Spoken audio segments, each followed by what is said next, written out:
Hi guys, welcome to the podcast. Before we start, we just want to introduce you to our sponsor. Our sponsor is the Twitter handle @MugsNFL. They're a company that offer a range of custom items such as mugs, t-shirts, crewneck jumpers, and hoodies, all customized with your favorite sports player or your sports team. That can be any sport ranging from the NFL through to the NBA to UK sports. All you have to do for an extra 10% off your order is drop them a message on Twitter quoting our podcast, that is the Hardwood Hoops podcast, and they'll get 10% off your next order. Cheers and enjoy the show.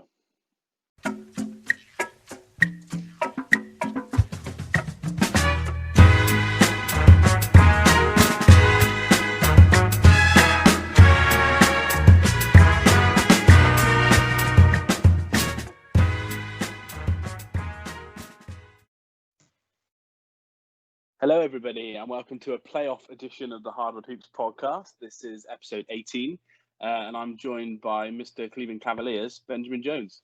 Hello there. How you doing, mate? You enjoying the playoff ball at the moment? So much ball. It's difficult to keep up with it all, but I'm loving it. I'm immersed. Nice. It's been very exciting, I have to say. It's not disappointed. A lot of people are obviously not concerned, but everyone talking about the no fans thing and no playoff atmosphere. But they're certainly still treating games like playoff games, aren't they? You can see the intensity go up a notch. Yeah, definitely. And you don't really notice there's not really a crowd because of everything they're pumping in around and in the background and stuff. You're just focused on the play and the commentary and the game. Definitely. And the amount of games that have been on in the bubble so far, in terms of all the like warm-up games, then the amount of seeding games, and then also the playing game. We've watched so much basketball with no fans in this setup that's almost the new normal. Yeah. And when they show those crazy clips of like big moments in the NBA and there's loads of fans there, I almost look at it and I'm a little bit like, it's a bit weird. I'm used to the no fans.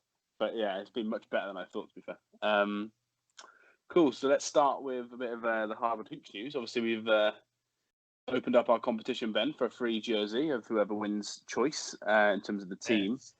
And it went off with an absolute crazy start. Donovan Mitchell's knocked in 87 points so far. And for anyone that wasn't aware, our competition basically, the idea was people had to choose who they think would score the most points in total in round one.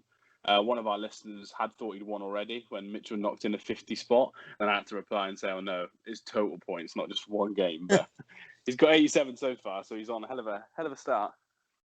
Yeah, the way that series is going as well, it might be difficult to top him if he keeps going offensively like this.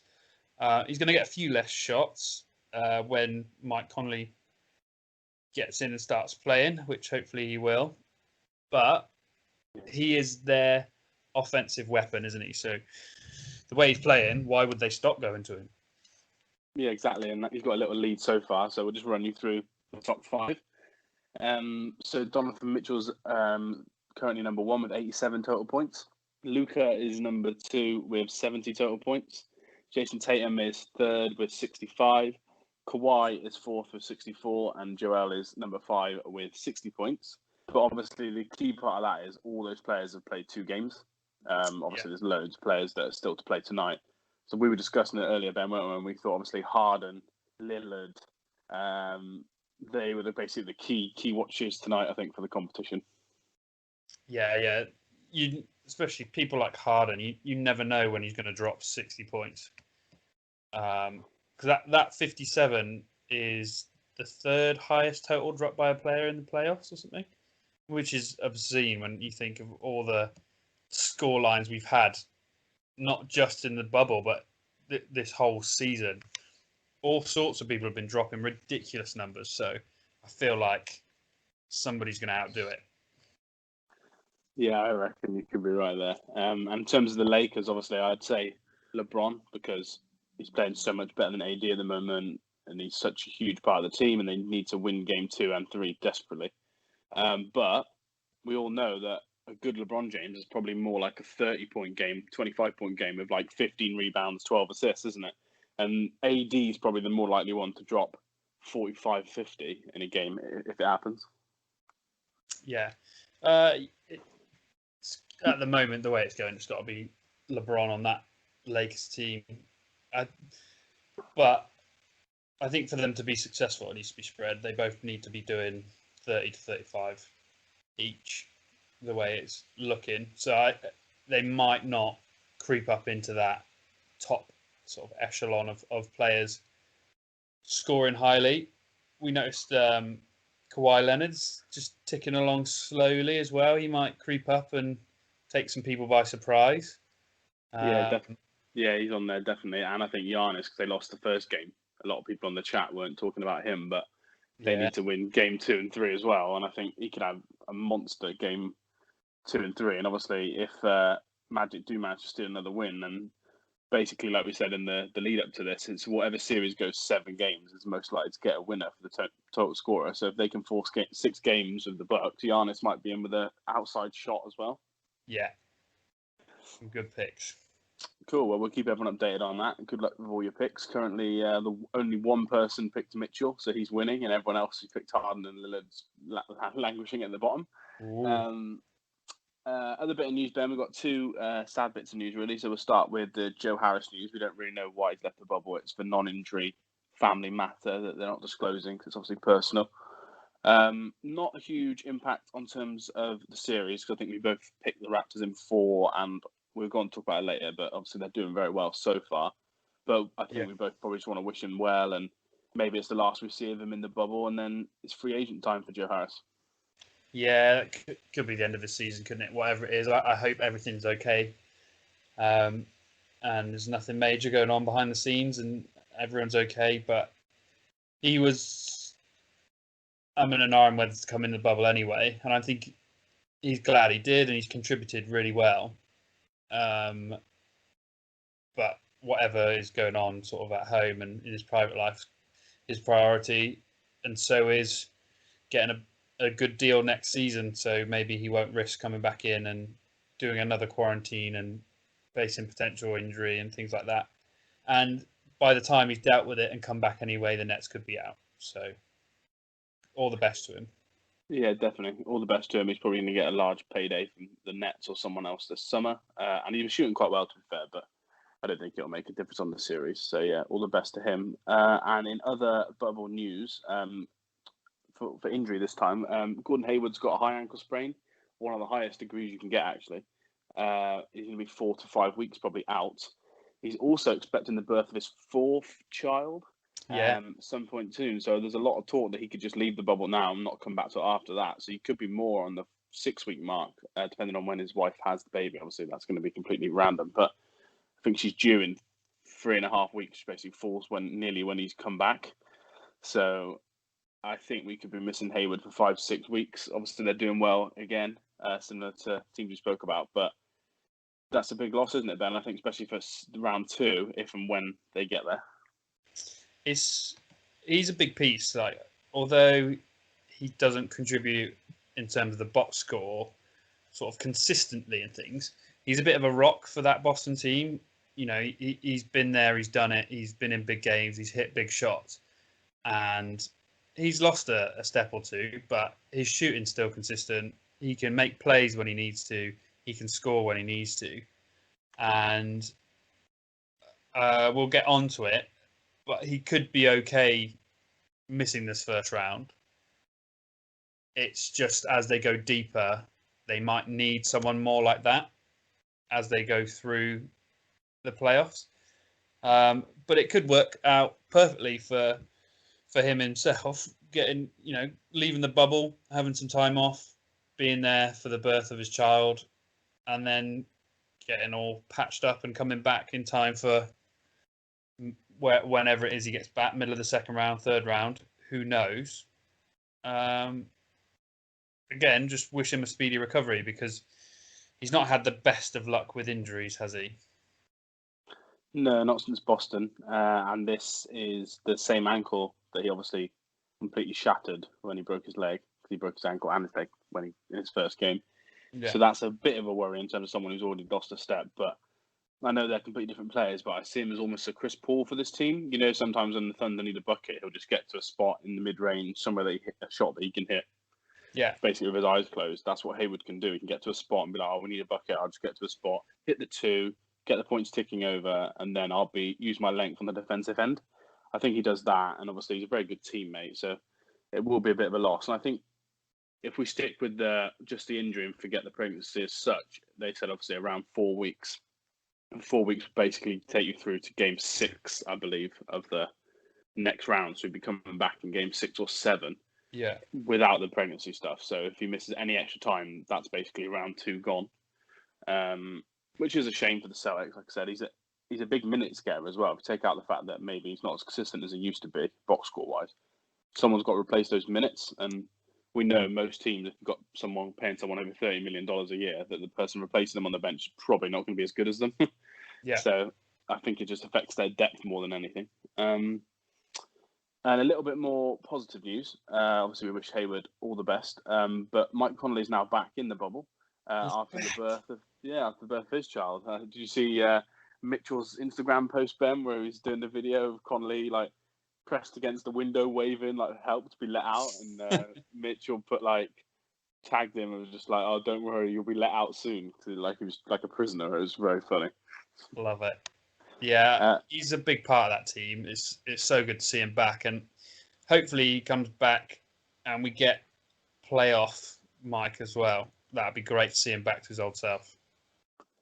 Yeah, at least defensively. Like offensively, this season's been a real struggle for him, and even in the bubble, I know he improved, but still the odd game where he just wasn't the same player as he used to be. Yeah. But on the defensive end, you always get that consistent effort, and obviously he's a really good ball handler. So I think they just miss him for that sense. So Donovan doesn't have to just carry the ball up and down the court all the time. And the other factor is, like we said with the Celtics, it's depth, isn't it? In the playoffs, someone like Conley not playing means that the person who might be getting the 9th most minutes could be a rookie, or it could be someone who's never played in a playoff series. When you could have Mike Conley, who's obviously been to many second rounds in his life. So I think it's a big bonus for him to get back, and we'll go on to talk about that series later. But it could be perfect timing for the Jazz. Yes, definitely. Cool. All right. Well, that's all the news we've got. Why don't we go into the series now? We're going to talk about each series in depth, a little bit of what's happened so far, any maybe change in the predictions after seeing it on the court, and preview some of the games coming up. So, Ben, let's go with an Eastern matchup because we talk about the West so much. We'll go with the Celtics v 76ers. And I'm going to pre-warn everyone, this is probably going to be a bit of a rant podcast because between the 76ers, the referees in a certain game that we'll go on and talk about later, and Ben's favourite player's favourite team, so many opinions flying around. But what do you think of this series so far? It's over, isn't it? It's got Boston written all over it. It's just we just finished that there. It's over. Yeah. Shut the pod off. Embiid is looking hot at the beginning of games, and then they get to the time when it really matters, and he just doesn't really contribute much. But is that because of him? Is that because of the coach? Is that because of the players? What is happening? There was a stat I heard that in the last sort of 5 minutes of his previous game in crunch time, last 5 minutes of the fourth quarter, he got the ball once, like he got past the ball once in the post. Yeah, it's ridiculous. That's 6.5 minutes, I think that stat is. It makes it even more nuts. He didn't get a pass in the post until like 16 seconds to go. Worst part is he is dominating the Celtics inside, which we all knew was going to happen. But he could be getting 5-6 more shots a game, getting his points up to sort of 35 to 40 a game, because he keeps banging on about how he needs to carry the team, he needs to do more. That's what he needs to be doing. He needs to be forcing his way inside and hitting 40 a game, getting to the free throw line a bit more, and making the team collapse on him more, and then kick it out to his potential shooters outside him. Yeah, potential shooters is a good way to put it. I say, yeah. Because that's the other issue they've got, isn't it? The rest of the roster around him aren't playing particularly well. You look at them and you think, oh, this is a great defensive roster as well. Yet Jason Tatum and Jaylen Brown are having an absolute field day out there. Yeah, I was going to say before I carry on ranting about the Sixers side of things, been very impressed with the 2 draft picks. Obviously, Brown and Tatum, as they're known, they came in obviously together. They're great friends, and they seem to be the future of the Celtics organisation, don't they? I know Kemba's playing really, really well. He's playing some really efficient minutes, which is good. Hayward's obviously probably not really worked out contract-wise, but still a good piece to have whilst they've got him. But obviously, after the next season, he'll probably leave. But those two, Ben, they look like absolute stars and a real good duo in the perfect position in the NBA. How often do we see teams that need wings that can defend? I know Tatum's not great defensively, but he's long. But Brown is great defensively. How often do we see teams need wings? Their two best players are wings. They play really well together. They're good three-point shooters, good defenders, long, good passers. Very rare you get one wing in your starting five like that, let alone two. They're like the Clippers of the East. They've got their their defensive scrappy guard in Marcus Smart is the Pat Beverly. They've got their good two comparison. Athletic, incredibly talented wings.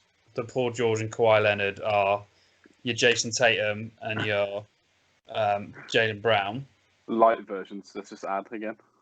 Yeah, light versions, yeah. Some people might take Tatum or Brown over Paul George, though. I'm not saying I would, but playoff George, which we're going to talk about later, is not a very impressive man. Well, yeah, we'll get on to thoughts about Paul George. And then you got sort of potential scoring elsewhere in your Kemba Walker or your Gordon Hayward before he was injured, in terms of sort of Lou Williams coming off the bench, and not really much of a threat inside. So yeah, and Kanter can get the odd offensive rebound and rim run and not defend great, which is kind of Montrez's sort of vibe. Yeah. Even though Montrez probably thinks he's a good defender, but newsflash, he's not that great of a defender. But yeah, I can see that they're a little bit, and they've probably got better coaching than the Sixers in terms of a head Clippers in terms of a head coach. I know Doc great, and he's a great motivator. But obviously, everyone just recognises Brad Stevens one of the best play callers in the NBA, so he can get his wings even more open shots. And the Celtics will probably benefit from not being as deep because the Clippers have this real issue where you see they've got too many men, especially in the playoff rotation where it goes smaller. Whereas the Celtics with Hayward, they're probably one person away. They need a better big, really, but they're not like struggling to try and fit people in. They just got their 7 guys, and then they basically try and find an 8th guy each night, whether it's Wanamaker or Kanter, someone off the bench who can contribute. But aside from that, their top 7 guys, like, it's hard to find the top 7 that's as deep as them. I know they haven't maybe got as much star power as some of the other teams like Lakers and Clippers and, well, maybe the Bucks, but they're very deep. And they're very good in transition, Ben, as well, because the energy of those two plus Marcus Smart is very impressive. Yeah, and we all know that Kemba is a quick player as well, so that helps that. And I think in terms of the star power, I think they've got it. It's just that their stars are young. They're all stars, both of them. I've got no doubt about it, and I think they're going to continue to get better as well. So, especially in the East. Yeah, they've just got be an all-star in the East. Room to grow, haven't they? And they look so dangerous, especially against the Sixers team, which, like I said, surprises me because the Sixers generally are a great defensive team, but Celtics just seem to be getting whatever shot they want. Yeah, definitely. That leads me on to one of my Sixers rants. I think they get what they want defensively because of just really bad coaching, no adjustments whatsoever. But also, it doesn't look like the team really like each other. I know that's been a thing that's been floated out there a lot, and obviously you can't tangibly put a number on that, can you, or any proof? But for all the experts to always say, and always there to be rumours, I know that Ben Simmons isn't playing, that Ben and Joel don't get on. Some of the players favour Ben, some favour Joel. But the body language doesn't even look great, which is never good defensively. I know offensively it's a bit different, but defensively, if you're not switched on, locked in, and you haven't got a good game plan, a good scheme with your coach, it's such a nightmare in today's NBA, isn't it, Ben? Yeah, the coach makes such a huge impact. You know, you hear sometimes like, oh, such and such a player is the coach, or he's running the team, or blah, blah, blah. But actually, the coach does make a huge difference, especially in crunch time and matchups and getting the right play at the right time. And without that, you're you're in trouble, really. And it's really starting to look like Brett Brown he's got to go, isn't he? They've got to try something else. They've got to try. I think the Sixers need to try one more season with Embiid and Simmons under a different coach, and if it doesn't work, someone's got to go. Because unless Embiid starts stepping up, to me, he's showing that he should be the second man on a team. He shouldn't be that first man on the team. He starts games well, but by the end of it, he doesn't look like he wants to finish it out. So why would you want that as your leader? Yeah, I agree. And this is one of the things I don't know if you saw, because I was doing the live tweeting last night, but I had a bit of a heated debate with the UK 76ers page. If you haven't seen it, Ben, you should check it out because it's quite funny. I put a comment out there about the future for the Sixers, and similar to what Ben just said about Joel maybe not being a number one guy. Obviously, the main point in the post was that Brett Brown will be sacked. He's going to be fired after this series because they're going to lose it anyway, but he'd probably be fired even if they didn't get all the way to the finals. Yeah. That's how much they need to win now with their contracts. I added in the fact that their GM, Elton Brand, has done horribly. Obviously, he let Jimmy Butler go. He signed Tobias Harris and Horford and traded for Richardson for those contracts, which, by the way, Tobias Harris next year has a $35 million cap hit next season. Wow. Then $42 million the year after. Al Horford next year has a $27.5 million, and then you've got Embiid and Simmons who are $30 million each as well. So they're $35 million over the cap next year before you even start, and that's with the cap not going down after COVID. So obviously, I was saying that Brett Brown and Elton Brand and the owner, they're all to blame. The situation, they've really just struggled to. They did the process years, got these two amazingly naturally talented players, but they built absolutely nothing around them successfully. And the system doesn't work at all. But my point on the post that they got annoyed with, because obviously Embiid put up good stats if you read the box score, they were saying, how can you blame anything on Embiid? But like Ben said, the issue is at the end of games, he really struggles. At the start of the season, he says, he's getting into shape, so he's going to stop drinking alcohol. But he said, I'm still going to have a few takeaways. Like everything with him, there's always a comment, there's always a joke, there's always something that shows unprofessionalism. He doesn't look interested in later games. Apparently, he doesn't like Simmons. They don't like each other. So, I'm not saying the answer is to trade Embiid. I'm saying the answer is that you can't have Embiid as your number one guy. So, if you don't think Simmons can be your number one guy because him and Embiid are too big, they're too similar, they can't shoot, then you need to trade one of them. And you probably need to trade one of them because really you need to trade Richardson, Horford, and Harris, but no one's going to trade for those three players. So, your only option is to either stick with what you've got or trade your stars. Yeah. I do think they'll just give it another 6 months because if you have a new coach, you might have new ideas that can try and integrate them. I do agree that you shouldn't do it straight away, but to say that, Embiid, because he gets 30 points and 16 rebounds on a box score is not part of the problem. I don't understand how they can say that. I know he's well liked, but I don't think he's a true leader. And he's mucked up a lot of people's bets. A lot of people chose him as our top scorer, Ben, but I think they could be getting swept. So even though you might score a lot of points, I can't see this game going more than 5. But it looks like a sweep now to me, Ben. Yeah. I think we've hit the nails on the head there. Joel Embiid wants to be the star, wants to be the guy on the team, but when it gets to crunch time, he's just not, and that's going to be their biggest downfall unless he changes his attitude. They're not going to get anywhere. And in terms of playing Simmons and Embiid together, the only way that's going to work is if every other player on that team is a shooter, so they can just work inside and kick. And they're not.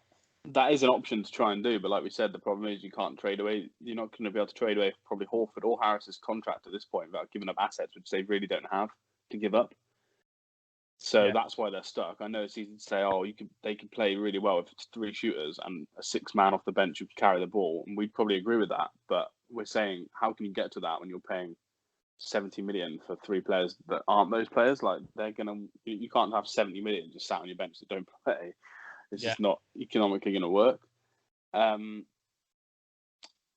think we both said 4-1 or 4-2 originally in the series. Yeah. But I think we're both leaning towards a sweep now, aren't we? Yeah, seems that way. I think, let's move on from them, shall we? Yeah. And then we'll get the news about Coach Brown pretty quickly afterwards. But in the end, we did agree to disagree on Twitter, and we all agreed that the GM and coach need to be changed first, which I think any non-76ers fan can see that that's a big issue. Cool. Next game, let's move over to a bit of West chat now. We'll go with the game from last night that kept me up till 5 a.m. and got me very excited. The Mavs versus the Clippers. Obviously, series tied at 1 apiece. By the way, anyone that doesn't know, Celtics are 2-0 up. We didn't mention that, actually, the actual number of the games. And their next game's tomorrow night. So, Mavs Clippers last night. That was game 2. It's 1-1 in the series. I don't know if you've had a chance to watch the game yet, Ben, or have you just caught up onto the highlights? Caught up on the highlights. And it's looked really good from the Mavericks. They managed to get Timmy going, took the pressure off Luka a bit. Kristaps didn't get kicked out. Great work off the bench from Curry and Trey Burkham. And Big Boban. He needs more minutes, man. Get him on more. His lovely little sort of just under the free throw line hook jump shot combos. Unstoppable. He's just too big. It's brilliant. And he doesn't even have to move on offense. He just stands there, gets the ball and turns. He's such a good shooter as well for someone that big. Like, inside, I mean, like, 'cause he shoots with one hand. It's such a good touch. If they were going to play the Lakers or the Jazz in the first round, like maybe we thought at times this year, I always thought Boban would probably be a big minute getter. Yeah. But as soon as it was going to be Houston or the Clippers, at one point it's like, oh, he's not going to be able to play. And even though I like him a lot, I just thought he's not going to be able to play. In the first game, I think he got a couple of minutes and he was really run ragged defensively because they were losing. So they were trying to shoot threes to catch up.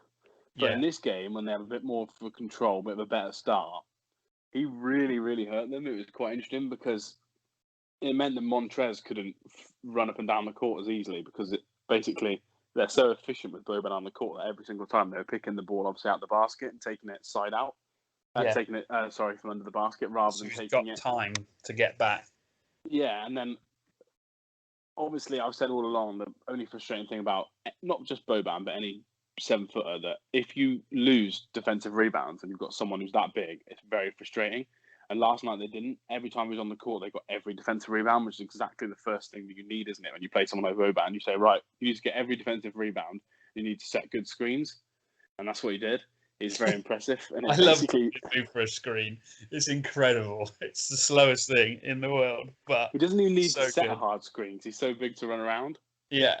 But yeah, no, he could be a key addition. Like we mentioned before, Porzingis really struggles guarding at the 5 at times and could do with a bit of help. So having him play the 4 and Kleber at the 5 and then Boban at the 5 for times is so much better than starting Porzingis at the 4. So that worked out really well. Obviously, last night, Luka only played 28 minutes because of foul trouble, which obviously might be bad in some people's eyes. He got into foul trouble, but it's actually a good thing, I think, for Game 3 because he didn't have to play 40 minutes like he does normally. He got like a lot less time, and most of his minutes were in the first half. So he only came in for like 3 minutes in the second half, 4.5 minutes in the second half. So I think that he's going to be quite well rested, Ben, which is a good thing going into Game 3, which is absolutely huge now. It's great for the Mavs. And we said right at the start, if the Mavericks can get everybody on their roster going, they are deadly. And they managed to do it in this matchup. It helped. Paul George had a terrible game. 4 from 17 shooting. 23.5% is awful. 2 from 10 from 3. He was all over the shot. But for me, that was, when we're talking about coaching decisions and changing things, that for me is time for Doc Rivers to say, okay, Paul, you've not got it going tonight. What I want you to focus on now is just locking people down. Just concentrate on the defensive end and don't worry about the offense. We've got other people that can pick up the slack. Lou Williams can pick it up. Kawhi can score a bit more. And then put him on the likes of Tim Hardaway or Seth or Luka, those guys that are getting going and looking dangerous, and just use all your energy to locking them down. But the adjustment didn't come and he just kept trying to score. And he missed some weird mid-range shots as well, which yeah, when they're down like 18, and you're just like you're missing 2-point gimmies here at this point. Like you should give the ball up, or if you're going to shoot a three. But then he started doing that at the end and missing anyway. But playoff Paul has not got a great record. yeah, He's got really bad stats in crunch time. He's got really bad stats in game sevens. And he was pretty good, to be fair, in game one. But also, when you're in the star of a team, if you look at the previous champions, for example, or contenders this year, so I don't know, like a LeBron James, obviously, for the Cavs, or I know it's a bit harsh to compare, but the Warriors players, the Raptors players last year, when you're winning a championship, your star, your second best player, or your third best player, they're quite consistent. They might have one bad game throughout the playoffs, but Paul George has a very consistent of having a good game, then a bad game, good game, then a bad game. yeah. Which is a little bit of a worry for them. And I wonder if having too many players is part of the issue. Too many mouths to feed. I saw an interesting tweet by Bron Davis that they've got. I'm not sure if I agree because I did pick the Clippers to win the championship, but it makes slight sense that they've got too many players that are one-on-one scorers and not enough facilitators. So the ball doesn't move, and it's just like they basically take it in turns to go one-on-one each possession. Which obviously, if people are hot, they can absolutely kill you, which they do. They kill teams. But when you're not hot, or a team is defending well, or the ball is just rimming out every now and then, or you're not getting any offensive rebounds, for example, and you have less possessions, just playing one-on-one basketball is quite hard. And even though Reggie Jackson shot well in the first half last night, without Pat Bevan, they put him in. It just added to that because then they had Leonard, George, Jackson, and Morris, because Marcus Morris loves to go one-on-one. He doesn't want to pass. All they want to do stubborn. they just want to get their 1v1 matchup. Which, like I said, if they're hot, it's really good. And like a team like the Mavs, who aren't blessed with defensive players, they're going to struggle to lock those players down. But when those players just have a bad shooting night, which we know happens in the NBA, that's when a team like the Mavs, who've got an actual efficient offense that we bang on about all the time, they can just generate open shots, something that the Clippers don't do a lot of unless they go out on fast breaks. Yeah. And the more they play Landry Shamet, just to let you know, the more happy I'm going to be because Luka Doncic just switches on him and just absolutely embarrasses him. He fouled him on every time he touched the ball. He even got 2 fouls against KP. KP did a cheeky little flop move, which was good. But yeah, really impressive win. KP looked really good. And obviously we haven't spoken about game one yet, but they could have won game one better and obviously lost by 8 points. Didn't shoot very well in the second half, had a bad fourth quarter. But let's just talk about the main part of that game. The most awful, non-funnest, as Dan James, podcast listener, would like me to say, ejection that you're ever going to see in a game. I just thought it was absolutely crazy. So weak. And I don't thinking. I know we can't guarantee that the Mavs are going to win that game, obviously, but we can guarantee how much better of a chance that would be. And I heard a bad stat for the Mavs that they played like 380 odd quarters this season, and that quarter was the only one when they haven't scored more than 16 points after he got ejected because the team were just all over the place, didn't know what to do. They're demoralised, obviously, and the fact he's their second best player by far, and he really spaces the floor because he's 7 foot but can shoot from like the logo. Yeah. But yeah, obviously I'm biased because I always loved KP and I'm a Mavs fan. But what were your thoughts as a neutral fan watching the incident and your thoughts on how that might have changed the end of the game? The first tech is harsh, but it's in the rules, so I kind of get it. But that second one is awful. Why did they need a double tech there? All right, there was a slight shove and a few words, but yeah, but Morris did the shove as well. That was exactly. It's so weak. Why Kristaps was just going in to defend his teammate. He didn't do anything. He was just walking in essentially.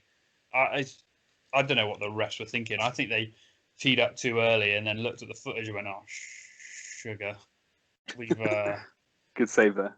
We've done this and we can't take it back. Sorry." Well, that's the worst part. They reviewed it and then still I know they reviewed it and then gave the tech after.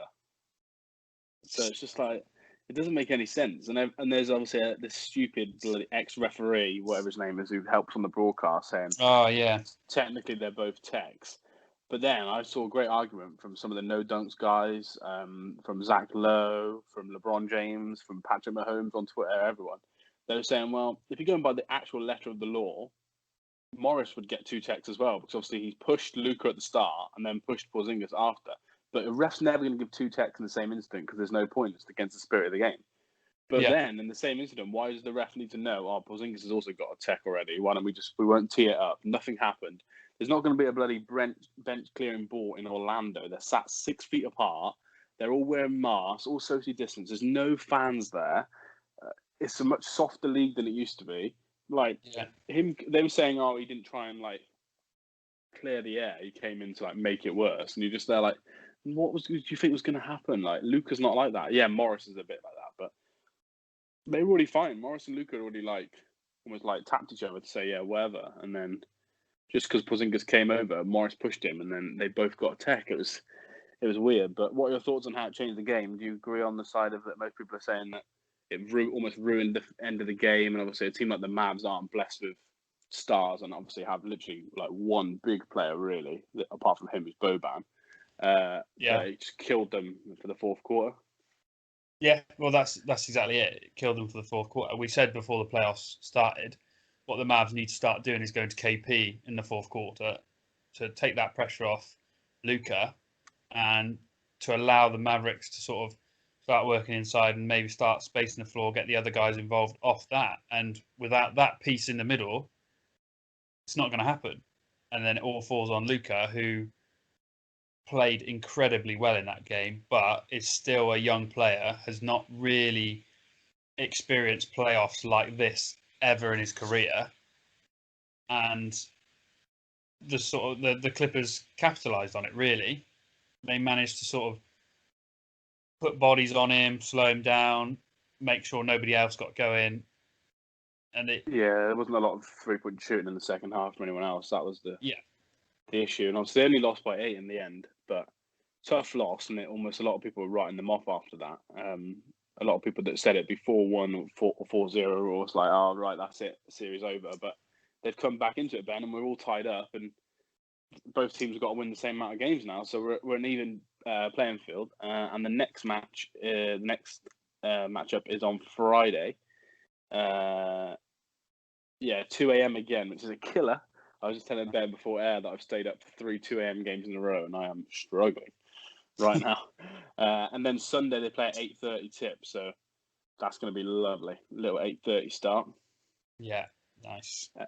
Does it change your opinion on the series? I think you had a 4-2. Obviously, it's really looking like a 4-2 at best series. I can't see it being a 4-1. So I think, are you still happy with your 4-2 now you've seen 2 games from these teams? Yeah, I'm going to stick with it because for the Mavericks, can all the role players stay consistent? I feel like Paul George will pick it back up. And he'll have a good game and bad game again, won't he? So that's enough to win a couple of games straight off. Yeah, it's an additional sort of 15 points on more efficient shooting, which then frees up shots for everybody else. And you're already back in it then. So, I think there's definitely room for the Clippers to improve, and the Mavs just need to stay consistent now. Keep it there. 41 minutes again from Kawhi, 2 games in a row though. That could soon add up with them quads. Let's get some load management going, please, Kawhi. You do it all year. Please do it now. But I'm still going to go Mavs in 7. I'm still going Mavs in 7. I just think, like I said to you, Ben, I think we spoke about off air before, and I said one of the LA teams was going to lose, and I leaned towards the Clippers in a bit of a biased shock. And we'll go on to speak about the Lakers later, but I might have got which team we're going to lose wrong. But I think it's going 7 either way, if I'm honest. But I know that's slightly biased, but I think Luca is too good. And just a shout out to Luca, he now becomes the highest points scored ever in his first 2 playoff games in the NBA, passing Kareem and Michael Jordan on the list with 70 points in his first 2. But he's also obviously got like those 22 rebounds and like 19 assists in those 2 games as well. He's 21 just in February, just gone. So he's 21 and a half years old. So crazy. But I could talk about Luca all day. So we'll move on to a different one, different matchup. Let's go on to switch to the East again quickly. We'll breeze through this one because we're taking our time a little bit with the first two rants. Yeah. We've got the Raptors and the Nets. The Nets, Ben, have put up a couple of fighting performances, I'd say. A lot of rebounding, a lot of loose balls. They come back in the first game when they were down by 32 points to get back to an 8, but then they lost. Last night, obviously, they were winning for the majority of the first half and ended up losing, obviously, at the end after an awful final play, which was one of the worst final plays I've ever seen. But yeah, the Raptors look impressive, still look really good defensively. The Nets get hot from three, but what teams don't if they shoot that number? I've been quite impressed, to be fair, with the Raptors, and we both said sweep. I think it's probably been closer than maybe most people thought, but if you know the Raptors, they do struggle a little bit in the first round of the playoffs. So yeah, they've not had a good first round history. They've just got to be thankful there's no LeBron in the East anymore, haven't they? They nah, not this LeBron. Can't shoot now. The Raptors have, it's still a sweep, isn't it?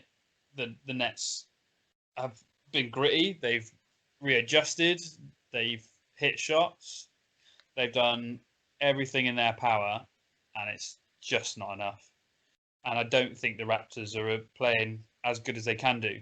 Van Vliet is incredible and playing amazingly. Kyle Lowry's been a bit hit and miss. Siakam's been a bit hit and miss as well on the offensive end. So their defense looks good, though, doesn't it? Yeah, defense still looks good. And when the Raptors get going offensively and get everybody clicking, there's just no hope for the Nets. So, I mean, fair play to them, but I'm sorry, there's just no hope. Get your brooms out. We're going for a sweep still, but yes, sir. Definitely want to say they have done better than we thought. Especially offensively, the Nets done well. And it's good. It's good for the future, isn't it? Just for them young players to get minutes in this sort of environment. I know it's in the bubble, but obviously it's still a playoff game, right? I guess as well, they know they're not going to win a championship this season, but all those guys on that roster playing right now are playing to keep that spot for next season. So they're all wanting to sort of shine and then show what they can contribute.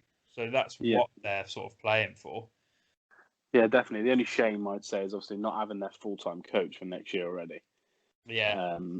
You are losing out on these young players. Yes, they're learning how to play together in this system, but this system might not be anything like the system of next year. Yeah. So that could be a shame. But Jacques Vaughn is the current favourite in the betting in America to still get that job. Because how well they've done. If they keep putting up fighting performances in the playoffs, you never know. And in terms of the Raptors, there's a little final question I'll ask you. Next season, off the top of your head, Gasol and Ibaka, I think, are both free agents. If you could only keep one if you were the Raptors, which one would you keep? I'd keep Gasol, I think. Quite a versatile big. He moves well. He's good defensively, can contribute offensively. Very experienced. And I feel like you could pick up a sort of rim running power forward that's athletic, can block shots and shoot occasionally. I feel like you could pick somebody up somewhere else to replace Ibaka. Whereas I think what Marc Gasol can contribute in this day and age is rare, maybe. Yeah, a lot rarer. Cool. I'd probably concur with that. Cool. So we're both sticking with sweep in that one. And the next game in that series is on tomorrow. So Friday evening, 6:30. Nice one. Not on Sky Sports again because I'm doing one game, which is very annoying. Very odd. But yeah, cool. Let's switch back to the West now. So let's go on to Ben's favourite matchup that you could probably talk for hours on. The Jazz versus the Nuggets. This is the Ben Jones matchup of 2020, I'd say. I can't believe I let myself cave and switch. Yeah, I'm really annoyed, actually. Well, you can switch. In a minute, I'll ask you if you change your mind on the series, and you might say yes. But really dominant performance from the Jazz in the second game. But obviously, we haven't spoken since the game started. So that first game, Ben, absolutely crazy. Went to overtime. Donovan Mitchell. Murray just trading blows in the fourth quarter. Yeah, absolutely insane. Then Murray goes and does what Murray does and has a very weak follow-up game to his, which is why he's not in that upper echelons of guards for me. But why, when him and Jokic get going in a two-man game, the Denver Nuggets pretty much win every playoff game, I believe, when they both score more than 25. Yeah. But yeah, he dropped 14 points, wasn't very good from three. Only got 4 assists as well, which is not good for someone who handles the ball second amount on the team, really. But yeah, really dominant win from the Jazz. Mitchell, good again with 30 points. But your boy, Jordan Clarkson off the bench, 26 points, 29 minutes. Let's go. I told you he had it in him. Instant offense, that guy. I watched the series in the game because I didn't watch this whole game because I just didn't want to, if I'm brutally honest. But I flipped over for the fourth quarter and I watched a 3-minute sequence knowing that Clarkson had already got 21 points by this point. And I've already messaged you saying, oh, your boy Clarkson's dropping dimes. Yeah. 3 possessions in a row where he dribbled the ball up, got in like not quite in the corner, shot the 3, missed. Next one, he drove to the basket, did a step back 2, missed. Then they had some ball movement, open shot in the corner, missed. And then he turned the ball over out of bounds the next play. And I was like, this is Jordan Clarkson. And I was just laughing to myself that he's already scored 20-odd points. And it was just typical Jordan Clarkson. But whoever it is off the bench, this Jazz team always needs valuable points from the bench, don't they? We're missing Conley. So huge win for them, Ben. Yeah, it's good. I think that's the kind of Jazz I was expecting in the playoffs. Using the scoring from Mitchell and from sort of the bench to tip them over the edge with contributions from Rudy and Mike Conley. But I think Mike Conley, when he comes back, is going to be a huge boost for them. Although it's readjusting and putting minutes off other people and back onto him. But I don't think he needs to come in and work offensively.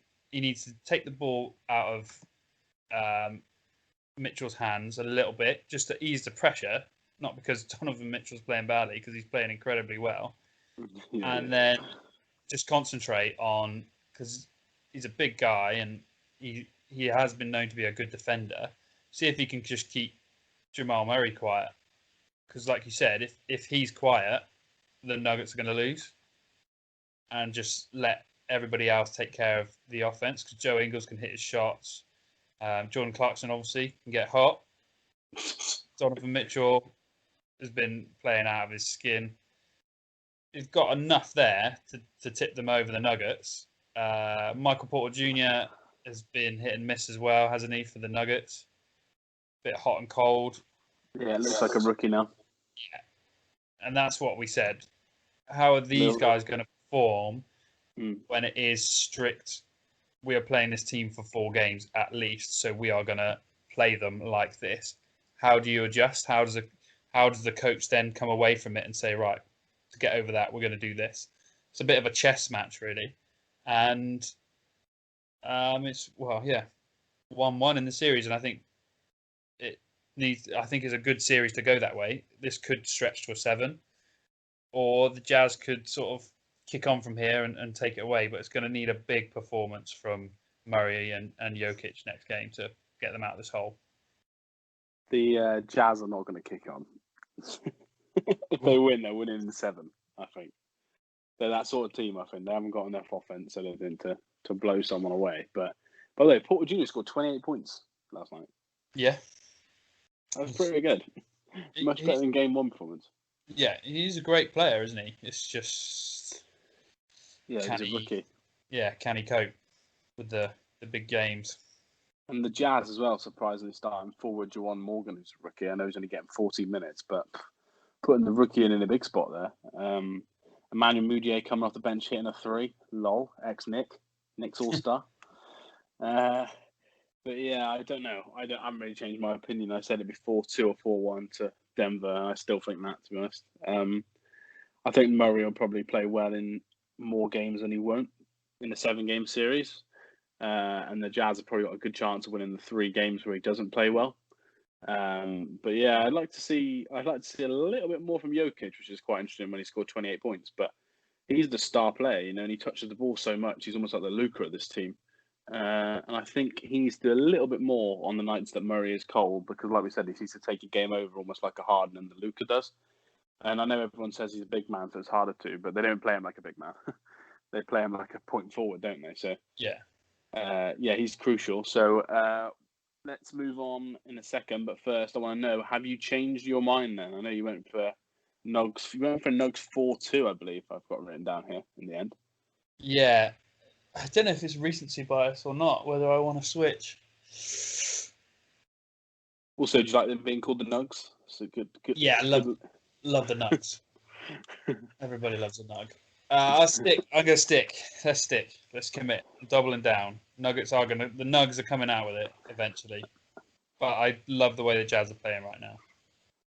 So we've had no switches so far from our original predictions in terms of the winner. I'm going to obviously stick as well and stay. The Nuggets will still be 4-1 or 4-2.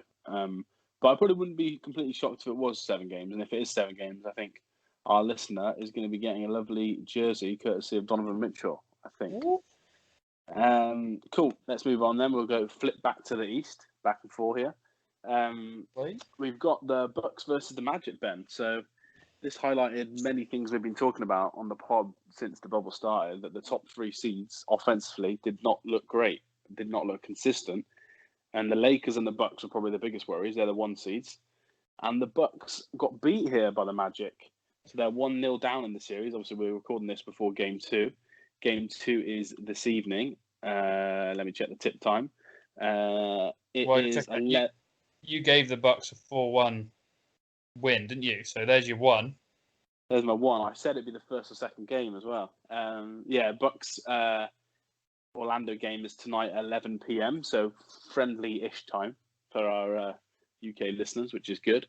And Orlando, mate, they were absolutely incredible in the first game. They really, really impressed me. They did very well defensively against Giannis, didn't they? Yeah, so good. I'll tell you what, who it really impressed me as well, Markelle Fultz. What a game he had. Played really, really well. I know like the first pick, some would say. Oh, he's almost. I know he's 1 from 4 from threes, but that's not the way he plays. At least he's hit 1. He's not a 3-point shooter at all. He's got an ugly-looking shot, bless him. Yeah, it's disgusting. But big old Vucevic, what an absolute stud he is. He's like Tim Duncan light. He's just consistent. He just does the right thing at the right time. You call everyone someone light, and when you text me saying Tim Duncan light the other day, I could not handle that. I was just, it just made me laugh. They're stretching him out a lot, though. By the way, way more than like a player like Duncan. But when he's 62% from 3 in that game, why wouldn't you? That's what I mean. Yeah, he really helps actually, because the Bucks love to clog the paint with their the defensive setup. Their rotations are like really focused around that, and they give up like I think them and the Clippers. I can't remember the Clippers or Raptors, but them and someone else give up the most threes in the league per game. Not the most made threes, but the most 3-point attempts. Right. And you could really see in this game that they just give up a lot of 3-point shots, and then Vucic was just like, "Fine, I'm going to make them tonight." And take them. Just led them. I think they led pretty much wire to wire here. I know the Bucks came back a little bit in the 3rd or the 4th. But Giannis went 11 and a half minutes without scoring them, which is something we've been worried about in a playoff environment for him, when the whistles don't come as freely in the paint. Yeah. And that is without the Magic having Michael Carter-Williams and Aaron Gordon, who... Michael Carter-Williams is not a big loss. Not a big loss, no, but is an extra guard body that they can put out to defend. And he's long as well, which helps against Giannis. He's a big guard, yeah. And Aaron Gordon is just an athletic freak, so he's always great to have on the court. So I literally only just found out he didn't play from hearing you talk. I completely forgot he didn't play. That's a good point. They can actually improve a level on the defensive end with him in there as well. Exactly. And for the Magic, it's this, isn't it? Can they keep this shooting at the level it's at and play as well as they did defensively? Magic in 4. Let's go. Wow. No, I can't see it. I'm the same as you. I'm expecting the Bucks to come out and Giannis to score like 40 and just absolutely dominate. Yeah, I think we could see a 40-20 game from Giannis this evening, like I said, because the game is tonight. But we also mentioned before in our preview that Terence Ross obviously left the bubble for family reasons, but he was played in game one. He came back in time. And Yeah. I know, obviously, he's maybe not a household name to everyone, but he's another 3-point shooter, Ben, and that's what they need because it's the easiest way, isn't it, for a team that's not as good to beat a team that's better, if that makes sense. Similar to the Mavs, similar to how the Nets have tried to beat the Raptors. It's such a high variance shot. That's why the Rockets have done this the whole time. But if you score enough threes, doesn't matter how good the other team is, and if they score twos, you're going to beat them. Yeah. And that's just what they're trying to do. Evan Fournier only got 9 points as well. He's been consistently one of their best 3-point shooters, so he's got a step to go to. You're probably not going to get 15 points off Fultz and 15 points off Clark every night. I grant you that. But Eric Gordon could help out, couldn't he? So any change for you on the series Terrence overall? Ross, we said he's a huge spark and energy off the bench, and he is a good 3-point shooter. But in this game, not from 3. There's room for improvement straight away. And he still scored 18 points and got 6 rebounds. Yeah, he got to line quite well, which is quite good. And DJ Augustine as well did well off the bench, 11 points, which is something you're just not going to get every night. But the night you get it, you got to win those games. All clicked into place, and they just need to try and keep it there. That's the biggest issue for them, just trying to keep it up there. Whereas the Bucks, I think, just asleep, first round we'll walk it. Seemed that way. Yeah. So I think they'll go up a gear, and it'll be sweep from here. Because you originally said sweep, Ben, didn't you? Yeah. At the start, so you're wrong. I'm wrong already. Your new prediction's 4-1, and then if Magic win tonight, then you're looking real nervous. Yeah. I don't know. I still think I know I said 4-1. I'm going to stick with it just because I could look really, really clever by saying they'd win the first game and lose 4-1. But I wouldn't be shocked at a 4-2 score with the amount of times in the fourth quarter that the Bucks can just struggle to score. And similar to Paul George, I know he's an all-star, but on the coaching side, playoff Bud has not got the best record. No. So I think he needs to get his monkey off his back there and just start getting some good wins as well. Like, I know a win's a win, but if they just win on against the Magic by 3 points or 4 points tonight with a couple of free throws or something late on, or a Kyle Korver 3 late on, it will not be as they need some more impressive performances overall, I think. And you can't allow it when you're as big as the Bucks are. You can't allow a team like the Magic to score 122 on you, because when you play teams like the Heat, Celtics, Raptors, they're going to find it a lot easier to score on you than a team like the Magic will. Yeah, and we said it before. Like when he was with the Hawks, that Hawks team was dominant in the East, top the East nearly every year, and come playoffs, they would collapse and crumble and just wouldn't play well. So he needs to sort something out quickly. Otherwise, I don't know. Could be another coach on the chopping block. I can't see that.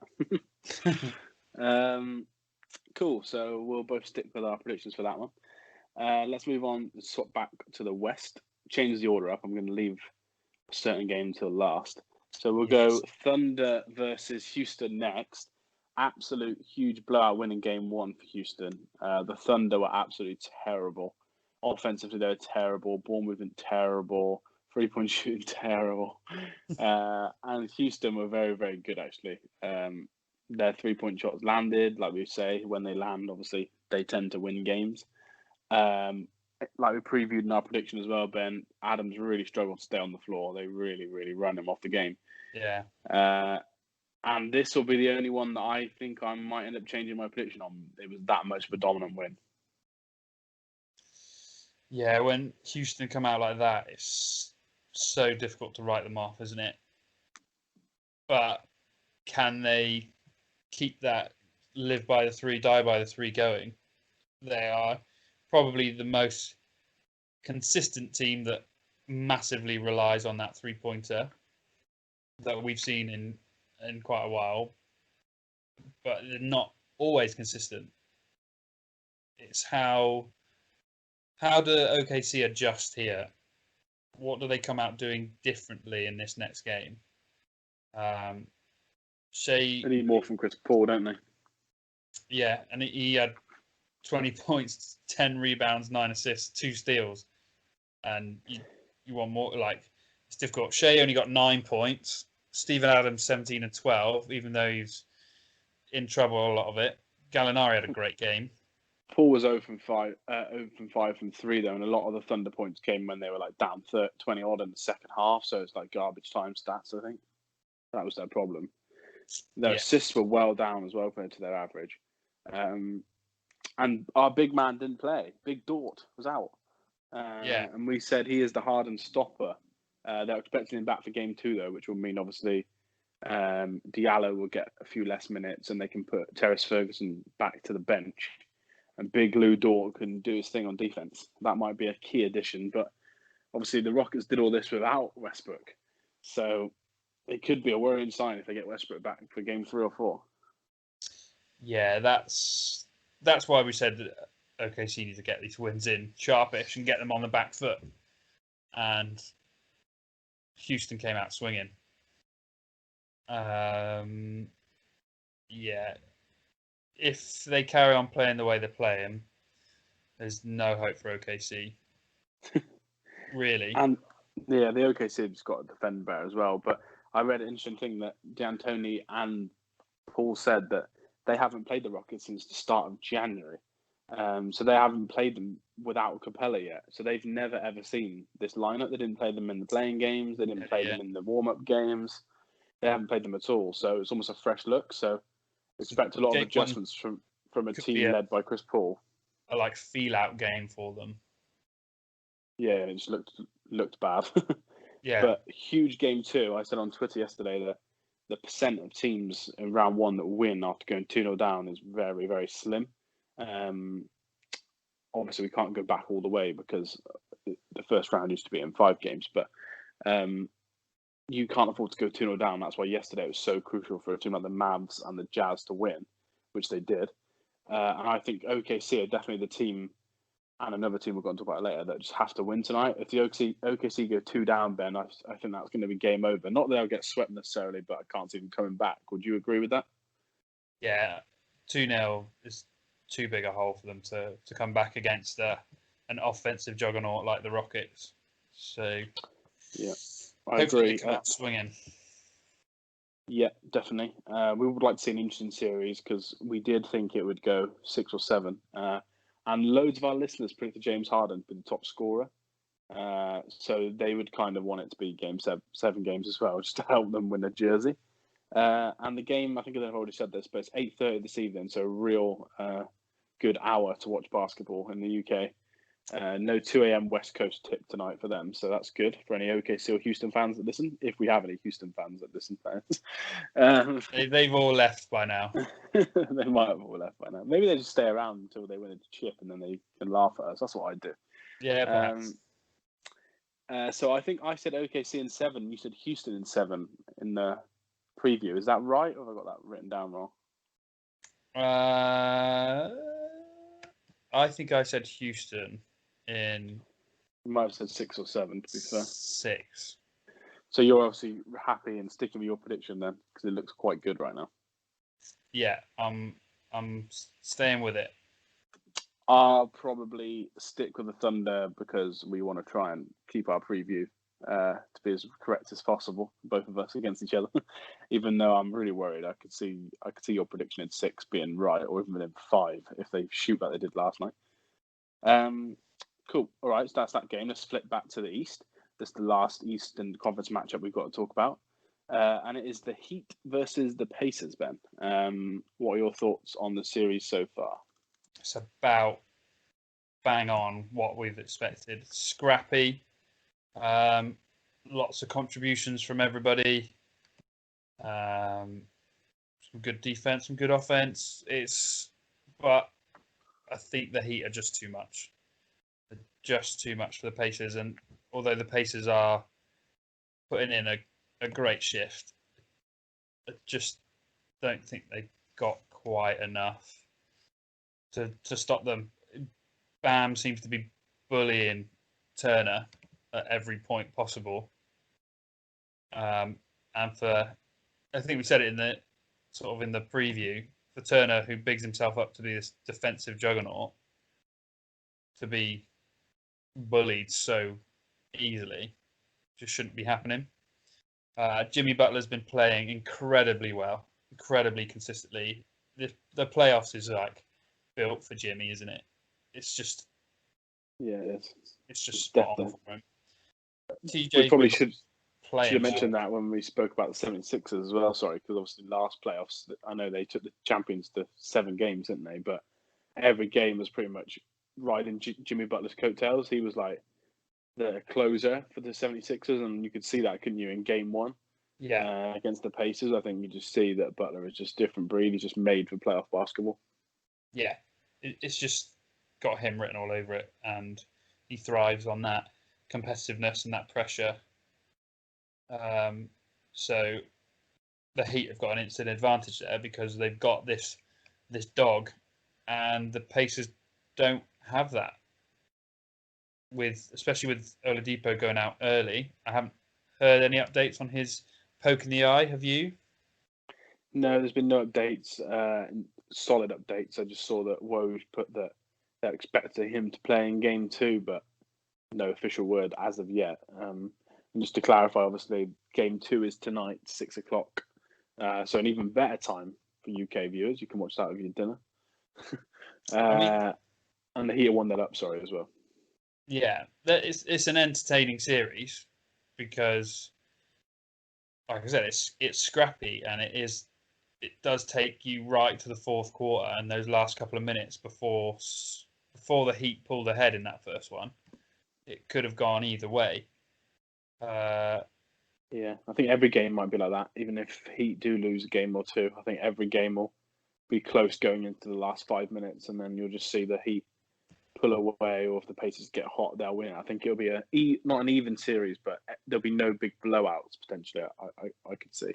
Yeah, and it helps as well. The Heat have got that playoff caliber experience with Iguodala, with Jay Crowder, with Butler, with Drogic, and Kelly Olynyk and Haslam behind the scenes.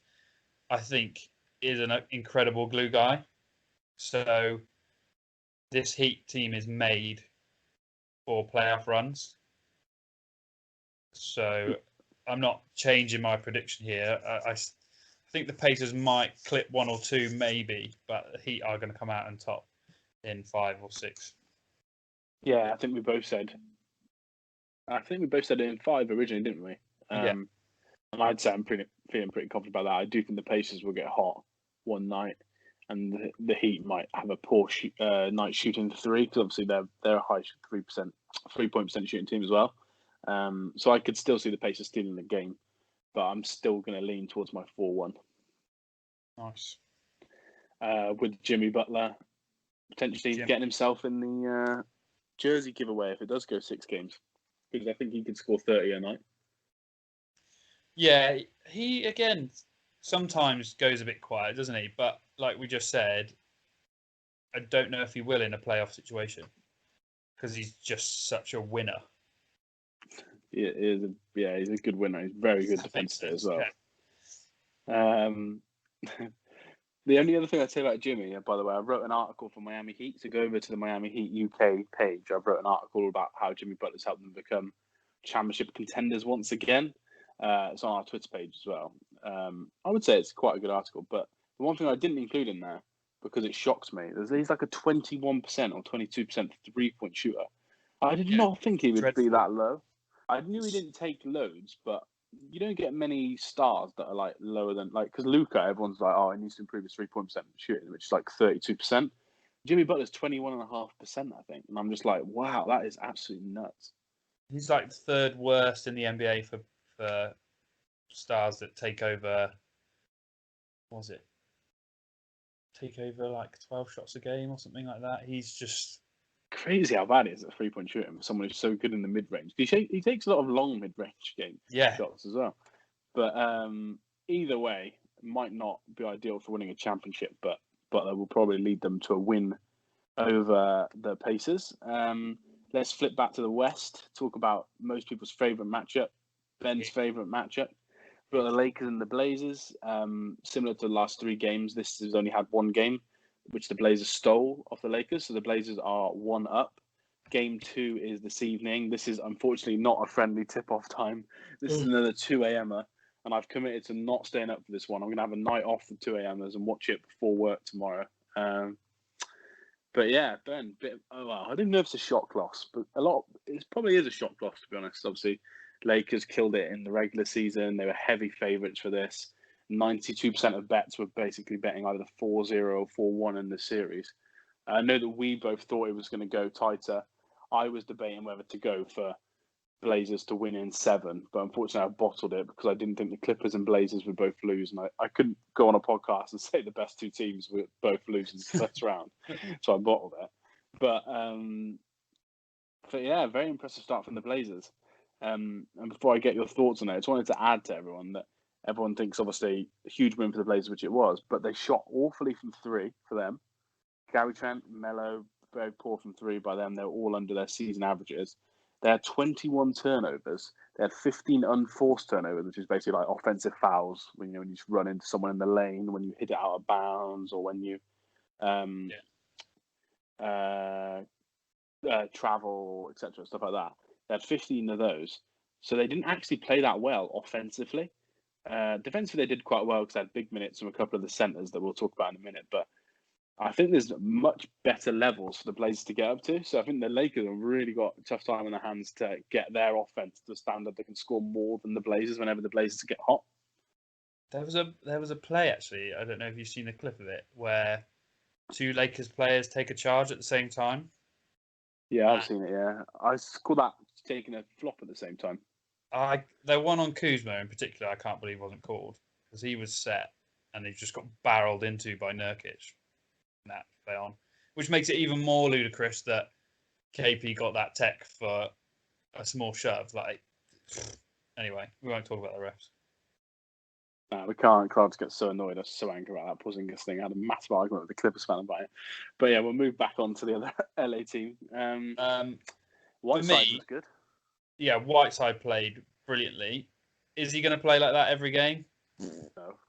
No. He doesn't give a SHIT, as the No Dunks podcast often say. Yes. 5 blocks though, that's huge from him. And that's the kind of performance what's he got? 7 points, 8 rebounds, 5 blocks. That's the kind of performance you're looking for from the opposite team's big men, like your Dwight and your JaVale. Like, that's what you're there for. Run the floor, be athletic, get rebounds, get blocks. Him and Dwight were getting quite chippy as well in this game. Yeah, very, very chippy. I was expecting to see a few techs called. I think there was a double tech called, actually. Yeah. But yeah, they were getting each other's face a lot. They were banging down low. It was like in a regular season game, there'd be a lot more fouls called than what there was. For me, the biggest issue here is Kentavious Caldwell-Pope. What is he doing? Who is playing him 29 minutes? LeBron James is playing him. That's the reason they signed him. He's his agent. This is Absolute why I hate LeBron James. Joke. Sub him out. Get Dion in. Do not get Dion Waiters in. That is not going to help anything. Dion's going to score more than 1 point in 29 minutes. Yeah, don't you think Kuzma should just start and they should just go bigger, or you should play Caruso? He only scored 2 points. Yeah, exactly. Yeah, they weren't very good as well, where Caruso was guarding. Who was he guarding? It was CJ, I think, from behind, like they did on James Harden once. And he just walked into the paint and no one else picked him up, and he just like open layup. I was like, what kind of joke is this? We should caveat this conversation with usually the Lakers are one of the better teams defensively in the NBA. They've really struggled offensively in the bubble. Like me and Ben have said on this podcast twice, I think, highlighted the lowest in total points, or the lowest in 3 points, they're the lowest in mid-range field goals, but they're obviously the highest in, sorry, not the highest, but they get their points from obviously foul line shooting and Anthony Davis and LeBron James going to the rim. So we're not acting like they're an awful team here. We just have high expectations, and they're delivering low results. Danny Green obviously struggling from 3 as well. 2 from 8. Yeah, so I haven't got the box score in front of me for this game, but I wrote down, but I can't remember if it's correct or not. So Green, Pope, and Caruso was something like, I think they were like 4 for 16 or 4 for 18 between them. One of them was 1 for 7, which is just nuts. Do you want me to tell you? I've got the box score. Yeah, could tell. I don't know how many. Pope was 0 for something. So, Green, 2 from 8, 25%. Contavious Caldwell Pope, 0 from 5. Yeah, that was it. Yeah. Kyle Kuzma, 1 from 5. Alex Yeah. Caruso, 0 from 3. Anthony Davis, 0 from 5. LeBron, 1 from 5. That's Anybody want to shoot a little bit better from 3? Get my man out there. Get JR out on the dropping field. bombs. Another 1 from 5. But it'll look so good, and it'll be in someone's face. So they need to adjust this.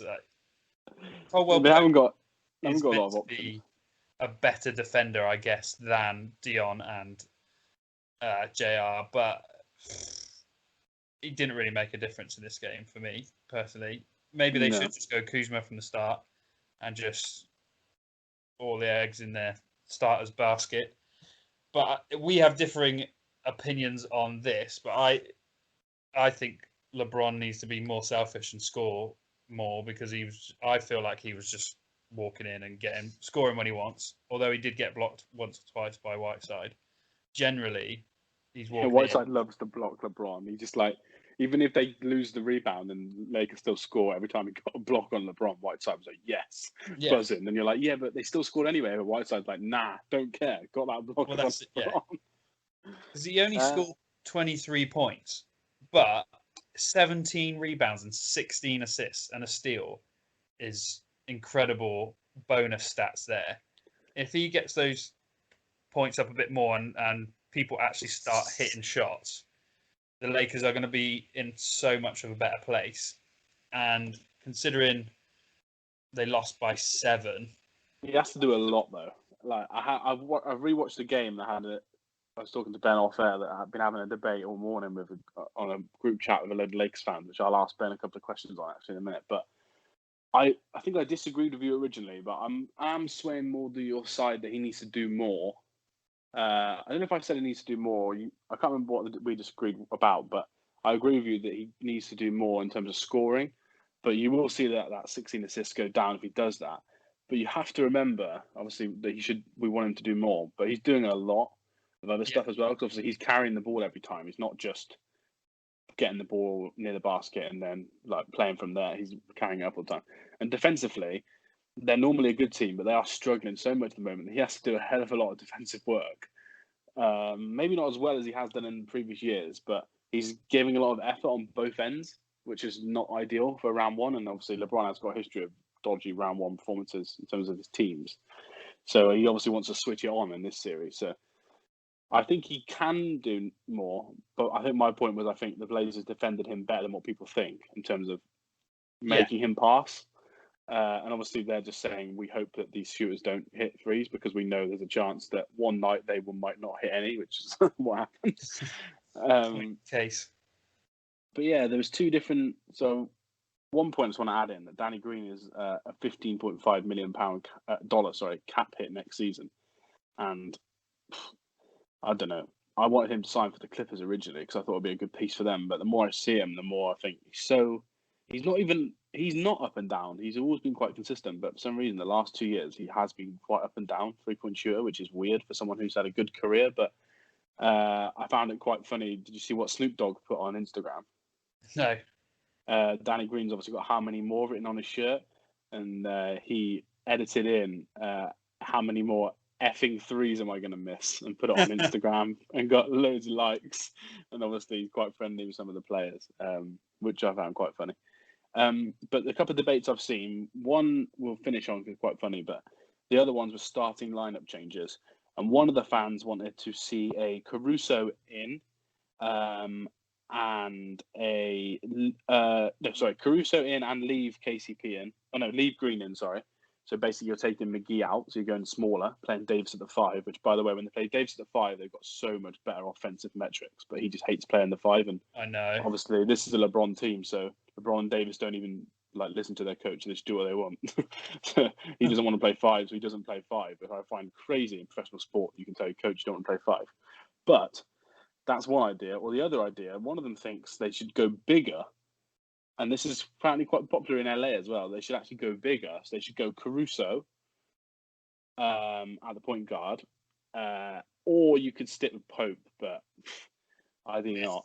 But then you take Green out for Kuzma, and you take McGee out for Howard. So you're going Davis, James, Howard, and Kuzma. So basically 2 power forwards in terms of size. I know LeBron plays like a point guard, but 2 power forwards, 2 centers in terms of spacing, and then 1 extra guard to help run around after Lillard on the other end. Where do you stand on those lineup changes? Or for you, would it literally be swap like for like and put Caruso or Waiters in for Pope and then take Green out for Kuzma? Out of the ones you've said, I prefer that second lineup. I think the massive lineup. Yeah, as don't you think opposed they would just to get killed by the 2 small- guards there? Yeah, I think for big guys, Kuzma and LeBron can move quite well and guard quite sort of versatile players, and then with Caruso on as well, you might stand a chance. I like what Dwight Howard brings to the team, and That's a worry for any Lakers fan to hear. in what he does, like I said, run the floor, block shots, get rebounds, just be a nuisance. I completely agree with you, though. Their best lineup is Anthony Davis at the center, and I think they will have to go to that more often because later in games maybe as well. That leaves Melo guarding LeBron, who, as good as Melo experienced as he is, he's not athletic enough to compete with him. Well, he guarded him pretty bloody well in this game, Ben. 2 steals on LeBron. No dunks were made on Melo by LeBron. He only went past him twice for layups. I've got all the defensive metrics up because I love Melo. So let's go. But they were trying to switch Gary Trent on to LeBron as much as possible. Yeah. stop Melo having to run around. And Melo in the second quarter, oh my God, it was so funny. I listened to 2 podcasts of just like before the game that predicted sweeps for the Lakers when they were just saying like, you just know you can see Melo like getting guarded by LeBron, seeing it one-on-one and being like, oh, I'm going to take LeBron in the post one-on-one. Like, this is my shot, thinking this is a good shot for him. And in the second quarter, he did 3 out of 4 possessions with just Melo posting up LeBron, and he missed all 3 shots. And I was just like, this is just not good. But then he drained the big 3 at the end. He always gets one big 3 in the fourth, doesn't he, Melo? It's always the fourth, yeah. Lillard really trusts him, which is good. I think he looks up to him quite a lot, which is nice. Another good performance from Lillard as well, Ben, and he's definitely up there on our list for top scorers for our jersey giveaway. And if this game goes 7, I won't ask you quite yet what you think, but if this game goes 7 or 6, he's got a hell of a chance, isn't he? The way he's shooting the ball and the way he's against the Lakers, he actually was getting to the rim quite a lot. He was driving past, obviously, their bigs, because we all know McGee and Howard are not. That's their weakness, isn't it? In pick and roll, they're not quick as foot as like a Davis or a James to try and get back. No, they're better running the court rather than that sort of half-court offense, working on the screen and rolls. Big Wayne and Gabriel as well, getting the start. He did quite well running the floor, and it was good energy. But please, Terry stops. Stop. I've got Terry stops. Yeah, stop, Terry. Playing Mario Hezonja. He is the worst player who gets any sort of like not just 0-minute games in the NBA. He's the worst basketball player I've ever seen play live. He's awful. Do you know why he gets minutes? Is it because he did that block on LeBron once? I was going to say because commentators love to say his name. Oh, because they call him Super Mario as well. And Damian Lillard, when he was telling who's guarding who after a timeout, he actually called him Super Mario. And I was there like, come on, Dame, you're better than that. Yeah. But yeah, Zach Collins, by the way, he's due to miss another week. So he's going to miss this game and the next at least with an ankle sprain. Slight one, but obviously very tough, isn't it, to play on an ankle sprain against this Lakers team because you're going to be doing a lot of work if you're Zach Collins. Yeah. But yeah, 34 points from Lillard, 21 from McCollum. So a lot of people are saying, they did really well, which they did, but their 3-point shooting percentage wasn't as high, especially in the first half. They really struggled. Melo and Gary Trent as well were very inefficient from 3. So there's still a little bit of upside to go for the Blazers, but you're not going to get as many good positive games from Whiteside and Wayne and Gabriel, I imagine. So yeah, similar to what you said about OKC, Ben. If the Lakers lose Game 2, is it over? Not saying I'm asking you if they will, but if they did lose Game 2, is that going to be over, or is it still a chance? Yeah, my head's starting to say they go 2-0 down. It's over. It's just such a big hole to climb yourself out of. Both teams It is against 3-point shooter teams like the Houston and Blazers, like we said, isn't it? Both teams have got room for improvement in terms of Lakers shooting. Huge room for improvement. Yeah, but they don't shoot well normally either. That's the problem. No, it makes me wonder, like, where did LeBron get 16 assists? When you look at how other people have scored, he got a lot of passes, didn't he, in the paint to Davis. Yeah. To be fair, he assists Davis and Kuzma a lot.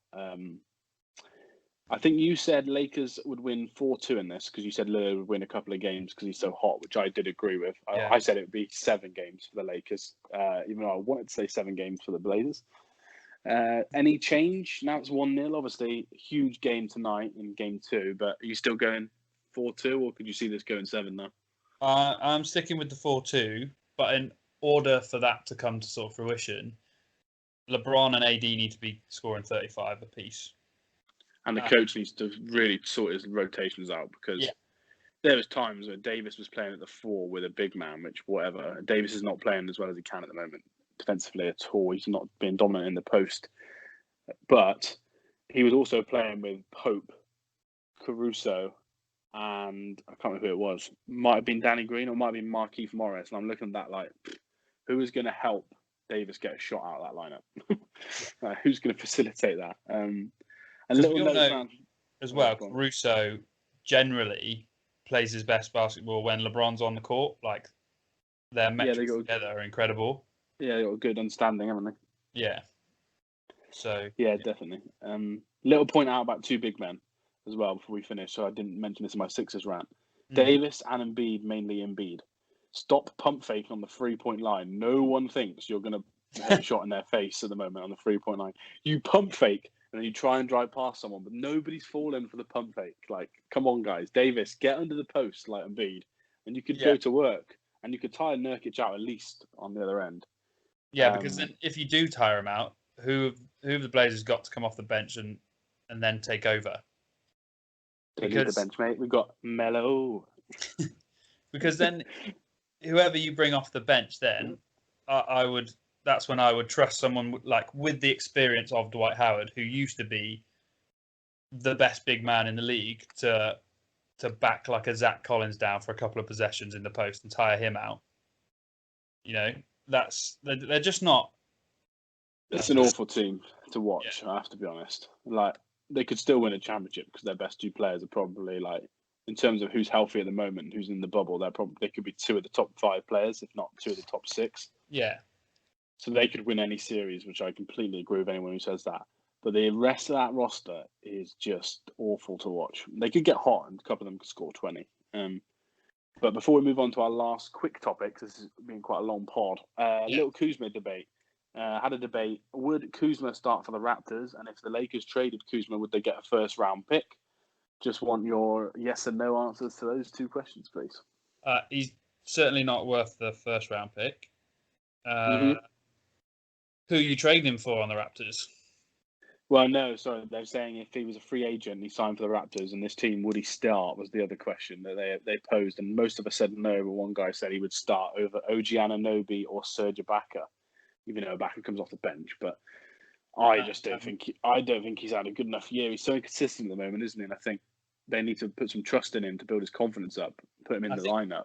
The other side of it as well is because he's almost always come off the bench. He is seen as that bench unit guy, so they would probably plug him in as a 6th man rather than starting him, and that's probably best as well.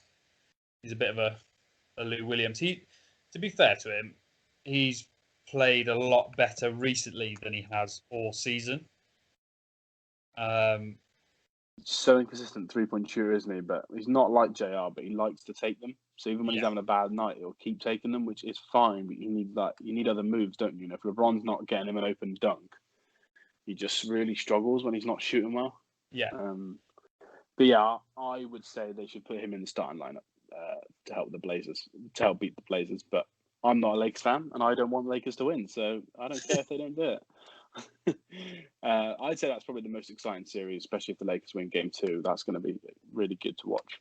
And last little note before we head off after our long pod. The draft lottery is tonight, Ben. I think it's 1:30 a.m. our time, so another late one for people.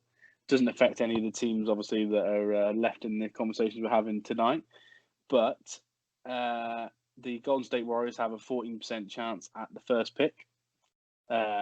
So do the Cleveland Cavaliers. So do the Minnesota Timberwolves. The Hawks have 12.5%, Detroit 10, New York 9, Chicago 7.5, etc. It gets lower as you go. Golden State are pretty much guaranteed a top 5 pick. So are Cleveland. What are your thoughts? Can I get an absolute random prediction with no way of you knowing who is going to get the first pick this evening? I'd obviously love for it to be Cleveland, but I feel like they've had so many first-round picks in the past sort of 10 years, they don't really deserve it. And that's my own team. I really don't want Golden State to get it again. They've got a team full of riches already. They don't need the first pick of the draft. So, ecto facto, that leaves the Timberwolves. They're going to get it just because I think they should. Nice, that's big. The Knicks are languishing there with a 9% chance. That'd be quite cute after the 2 years where they had the favourite odds and they got the 4th pick and the 2nd pick and missed out on Zion, and I can't remember who else was the first pick the year before. But I think after last year, it all got quite skewed last year. I think the Warriors are going to get it. I think it's going to be the Warriors or Cavs. And I'm going to lean towards the Warriors because obviously everyone knows I like the Warriors and Ben doesn't like the Warriors, so it's always fun. So yeah, I think they're going to get it. But it'd be quite funny if New York got it. The 1 year they've only got a 9% chance and they're 6th best odds. If they stole it, that would be quite funny. But yeah, what we'll probably do is recap that next pod and talk about what we think will happen, whether the team might trade the pick, etc. So that'll be a good episode. Nice. And enjoy it for anyone that watches it. I know Steph Curry's representing Golden State. I think D'Angelo Russell's there with Minnesota, which is quite fun. The new Knicks president, the new Atlanta Hawks GM, they're both there. So yeah, there'll be a star-studded affair. So yeah, enjoy that and enjoy any of the playoffs games you will watch. I think the plan is early next week we'll do another review of the games and the series where we're at. Similar style to this, maybe not as long. We'll see. And keep up your total point scoring tallies, guys. I know a lot of you have been messaging us on Twitter when your player gets a good point. So yeah, we want to hear how you're feeling about all your players you've picked. Yeah, keep it going. We got constantly putting a couple of polls up, aren't we? Talking about players and teams and stuff. So get stuck in. Yeah, definitely. Cool. All right. Well, we'll speak to you early next week. Enjoy a weekend full of playoff basketball. Yes, and to you. Speak to you soon.